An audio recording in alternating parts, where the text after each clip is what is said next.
Ladies and gentlemen, it's your sweet Zionist prince, Tyler the Traveling Clad, coming back to you live right now from the Holy Land. If you want to be a sweet Zionist prince or princess just like me, get your merch down below in the description at thetravelingclad.com. You already know what it is, ladies and gentlemen. Let's jump right into the stupid pro-Palestinian show. We got memes. It's like PewDiePie's show, but way more political. Meme number one. He claims Sharia law is better than democracy. He wants to replace American law with Sharia. If you're an American who hates Islam, I can prove to you that Sharia law would be better for America than our current democracy system. Number one, there would be no interest-based banking system. This would mean no student debt, no credit cards, no housing collapses, which is literally destroying our economy right now. Number two, there's actual punishments for crime. Our current judicial system puts criminals in jail and then puts them back out on the streets and doesn't actually solve the problem. Sharia law has real punishments, crime would plummet. Number three, zakat would solve poverty. We have a major poverty issue in America. And under Sharia law, the rich people like Mark Zuckerberg and Elon Musk would be required to take care of the poor people. Number four, we would have no gambling and no prostitution. These are two things that are destroying the nucleus of the American family. Number five, women would finally have rights and be protected. In America, they are used as marketing objects to make corporations money and to screw over the women and to screw over the average man. Now, don't get emotional, okay? I'm an American. I love my country, but I would love to see America use Sharia law. Let's take a second to look at prospering Islamic nations. Places like the UAE and Bahrain, they have the best economy, they are the safest, and they have the happiest population. If you disagree with me, you are just uneducated. This is not my opinion. These are stats. And you can't argue with stats. You can, because you're getting paid by Qatar. This is probably a parody. I'm going to be honest with you. It probably is a parody. But on the off chance that this retard is real, let me tell you real quick. Every country that has applied Sharia law is suffering. Zakat hasn't helped corruption of Muslim politicians from stealing all of the money from the population and not paying out anybody, including their billionaires. And their populations suffer. The only way that Sharia law works is if you have an ethnically homogenous society dwarfed by an immigrant society that you basically enslave. I'm not pointing names. I'm not saying anything bad about any particular country. You use your imagination and connect those dots. I still want to travel to certain places around the world. I am a world traveler at the end of the day, hence the Traveling Clat name. If you need any more proof, Syria, Iraq, Lebanon, Egypt, Jordan, and pretty much the entirety of North Africa. I rest my case. Thank you very much. Let's jump on to the next meme, ladies and gentlemen. The Muslim Brotherhood in 1990. This is a little excerpt. We do not want to melt into American society and disappear. We want to go into American society with Islamic ideals and revamp their thinking. We want to revamp them. We want to turn them into Muslim individuals. We do not want to melt into American society. Oh, great. Seems like that may be happening now. Now, like I've asked many months on the show, what the hell are you going to do about it, ladies and gentlemen? What the hell are you going to do about it? Are you going to do anything about it, or are we going to keep the status quo statusing? London, masked Muslim radicals gather in Whitechapel to claim ownership of the neighborhood. They are using BLM chants. Let's take a look. What's new in London?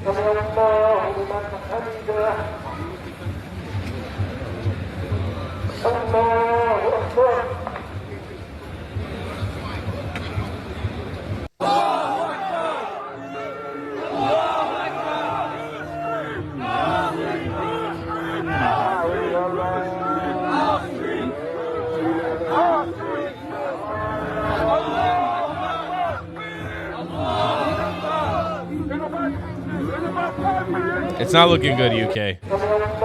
Tommy's got to get back ASAP, man. Tommy's got to get back ASAP and start taking care of business because it is not looking good for you. I got to be completely honest with you. It's looking very bad. It's looking very bad on the streets of the United Kingdom. I have to be completely honest with you. That does not look good. You look like you may be a little bit cooked. Next meme, ladies and gentlemen. Let's take a look at this clip. I came to America as a child, and my parents, okay, they actually had to fill out applications, and I had to go get sworn in to get my citizenship. So why are these people, why are they allowed to cut the line when my family had no line to cut? How long did that take? Whatever it took, we stood by the line. Whatever this country told us was legal, we stood by that line. Were you facing persecution? I didn't come here illegally. I came here on a visa. I was a child. I came here legally. Was your country persecuting you? No, my country was persecuting me, and I came here and I became an American citizen. I'm a legal alien. My country wasn't persecuting me. How long did that take? For me to become a citizen, I did all the due process, man. Every due process, every paper. Years. We don't care how long years, it takes. years. And even if it had taken 20 years, you know what? Let me tell you something. I've been here 22 years. You know when I became an American? A year ago. Best day of my life after the birth of my kids. Okay, so can I ask you a question? Yes. Were you illegal before that day? No, I was not illegal. I was following the rules. I was under visas. And the moment they said, this is one day over your visa, out. I was out. I was respecting the country that was welcoming me. It was giving me an opportunity and a chance. Okay, so let me ask you a question. Damn, it actually just left my head. Ladies and gentlemen, we got him. I'm a legal immigrant. Is that we got him clip in reference to Saddam Hussein, by the way? Is that the one? Is that the clip? All right, our next clip here is on Twitter from Nadine Dories. Let's take a look. They weren't just guns, they were Pakistani gangs raping young white girls, and for many years. And these young girls have been through the most horrific experience, living in areas where they have been, their complaints were suppressed, where the police even at times tried to tell them they were the criminals. They've been through the most appalling experience, and they are incredibly brave. Can I just point out, Nadine, that you're right to say there were disproportionate numbers of men from Asian backgrounds. They were also white people, but they were disproportionately 90%, Asian. yes. So should Jess Phillips stand down? Yes, she should. Harriet, when she appeared at the government dispatch box on Tuesday, she not only did not tell the truth, but she gaslit those victims. She was emotionally incontinent. She behaved in a way that no minister should ever behave. And I'm afraid that's always been the case. That's always been the Jess Phillips show. I think, given that these victims have told us over the past few days that any questions they want to ask have to be approved first and filtered, that we need to see and hear what they have to say. I think it should be a parliamentary commission. I think it should be cross-party, across the House, and it should be filmed from beginning to end, so that these girls, these young women, can say their piece and know that the world will be hearing what they say. I think that would be a far better way to go about this than inquiry. Stop the inquiry, take it to a parliamentary commission, and let us see, all of us, and hear, unfiltered, what these young women have to say, and let it be televised. Look, the UK government has abandoned your people, has backstabbed your people. You guys need to fight this system that's been placed against you, okay? You need, and this is one of those ways to fight, to revolt against it. It's to publicly make sure that everybody knows about what happened to these rape gangs. Everybody knows what happened to these poor white women, to these poor white girls, and how they were raped in these Pakistani rape gangs. This needs to be exposed for everybody to see. Everybody needs to see this. Every single person should know that this happened. Every single person. Okay, let's take a look at this next clip from, this is from the Yeshiva World. Okay, I don't know, one second. Try to refresh this. A banner of the model of Israeli Prime Minister Benjamin Netanyahu were hung from a crane in Trabzon, northern Turkey, calling for his execution.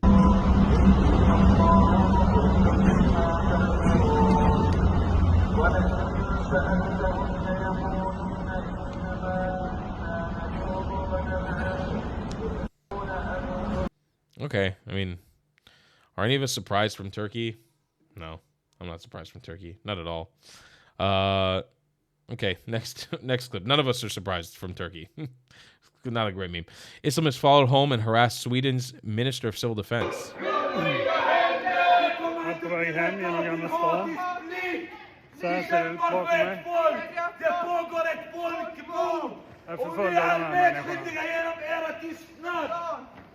Ni säljer ju vapen till en terrorstat! Och förhindrar ett våld!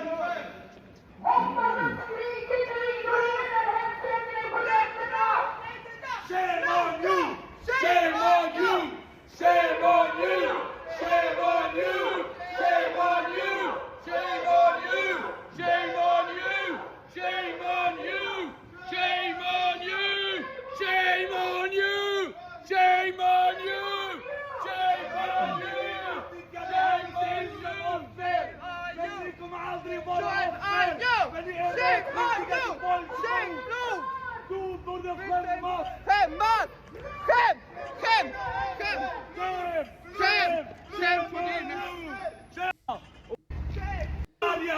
ما تفارقوا وندي för att rädda och stå för mänskligheten och rättvisa. Det här är inte Sverige vi ska ha. The question every American, when they watch this video, every American, you need to ask yourself, is this the future you want to have for yourself? The sort of far leftists in America and the communists and the whole, you know, that whole coalition is already kind of doing that. Question is, do you want it to be people with kafiyas, with hijabs on their faces, hiding their identity and doing it to you and yelling at you in Arabic? Is that what you want? If not, you gotta make some crucial steps for your future, ladies and gentlemen. Next meme. In Iran, knocking off the turbans of Islamic regime clerics has become a national sport.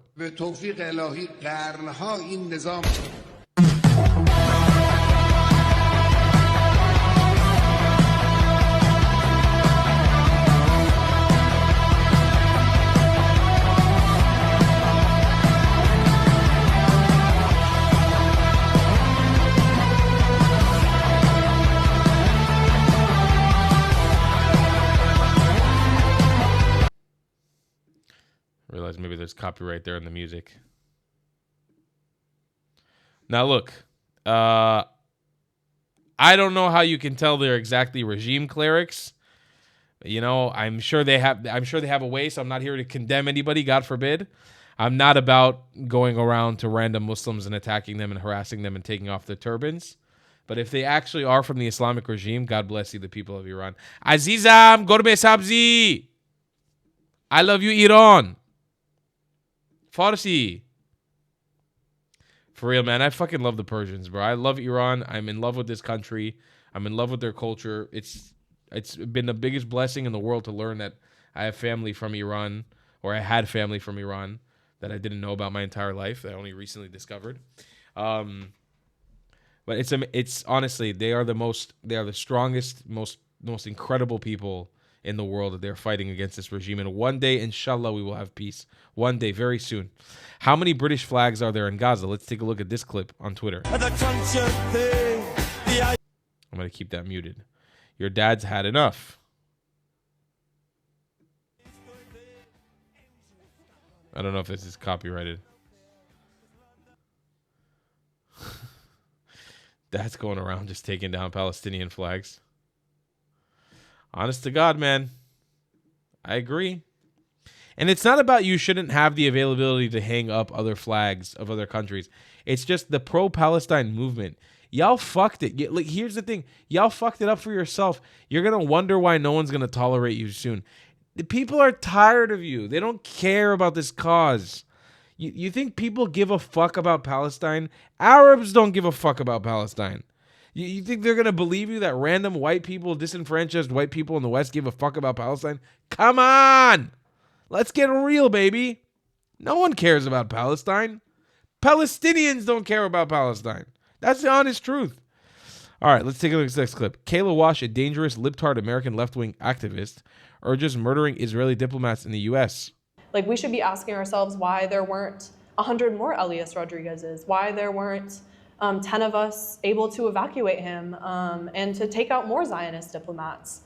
And I think the response we saw from people in the region and in the axis of resistance countries shows the importance of his action. You know, on Iranian TV, we hear newscasters saying that Yahya Sinwars are being born in the United States and that this was a martyrdom operation. Khalid Barakat wrote an amazing article contextualizing Elias's actions in the history of external operations in the Palestinian Revolution, and that the Zionists and imperialists have made the entire world a battlefield, and therefore, like, we have to be behind enemy lines everywhere, and that resistance anywhere in this world is justified and necessary. And you don't have to go to Palestine to take part in resistance. If you live in the US, you can do it right there. And that's exactly what Elias did. Like, we should be asking ourselves why there weren't. Deport, arrest. I don't know. I feel like any other rational society would just deport or arrest. Even if she's born an American, make an exception, deport her, arrest her. That's it. There's not really a if, and, or but about that one, right? She's openly advocating for murdering Americans. You can't really sit on it for too long, you know? Like, you can't really sit there and, like, try to read in between the lines. She's saying kill Americans. Just deport or arrest her. That's it. There's no in between. Just deport or arrest. As you know, I like to say, deport, deport, deport. Out. See, Amno? Like a shit. Flush it down. Get it out of there. Ladies and gentlemen, I've been your sweet Zionist prince. Thanks for tuning in for another episode, and I'll see you in the next one. I love you all very dearly. Goodbye, Klats. Have you struggled with repping your Zionism in style? Well, boy, do I have a solution for you. Head to thetravelingclat.com and become a sweet Zionist prince or princess today. Or maybe even let the world know you're a white colonizer with matching hat. Tell the comment section you were thrown out of 109 countries by joining the 109 Club with a matching hat. They say it was promised to you 2,000 years ago? Double down and grab a shirt that was promised to you 3,000 years ago with a matching hat. Ever dreamed of Zionizing like me?